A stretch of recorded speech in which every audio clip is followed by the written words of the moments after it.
Well, hello everybody. This is Dr. Michelle Turner, and we are reading through the book 31 1 Minute Daily Reflections that will transform your life. And this is number 6, and this is called Listening to the Holy Spirit. So I'm going to read and then going to give you the questions to reflect upon, and I believe it will be a blessing to you. So let's get started. Listening to the Holy Spirit. Years ago, I had a business that was in a serious financial crisis. I prayed about it, and it seemed that the answer to my prayer came to me. A woman who touted herself as a consultant and as a well-connected expert in the field approached me out of nowhere with what seemed to be the answer to my problems. She made grandiose promises to me and the situation that I was dealing with She made grandiose promises to help me and the situation that I was dealing with. The thought came to me, you should pray about this. And other people cautioned me about dealing with her. Her promises seemed too good to be true, but because I was desperate, I signed a contract with her. For about a month, everything was great. Then everything changed. She stole from me, lied on me, and made various false allegations. The situation I ended up in was even worse than before I met her. With God's help, I eventually got out of the situation, but the lessons learned and the battle scars gained in that situation still remain with me. Looking back, I see the mistakes that I made in this situation.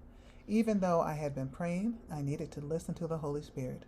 In my desperation, I made the hasty decision to sign a contract with her.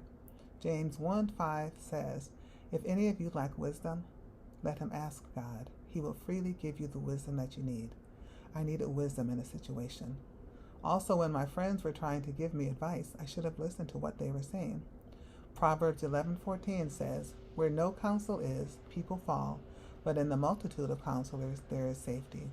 My friends cared about me, and they were godly people that had given me godly counsel in the past. I should have at least considered what they were saying. When we are in desperate situations, it is imperative that we seek the guidance of the Holy Spirit. He will try to get through to us in different ways, whether it is a feeling in our heart, and refer back to day 3 when we're talking about hearing from God, or by using other people. It is when we disregard his guidance that we may end up in difficult situations. God is still willing to help you, even if at first you do not heed his voice before making a decision. So let's look at the questions to reflect on now. Number 1 question, something to reflect on, is, have you ever been in a dire situation and felt that you needed help immediately? Number 2, did you take time to pray about it?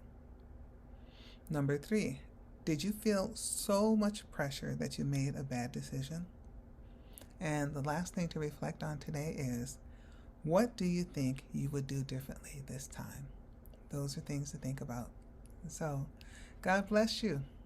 And don't forget, God is willing and able to give you wisdom that you need for whatever situation you're dealing with.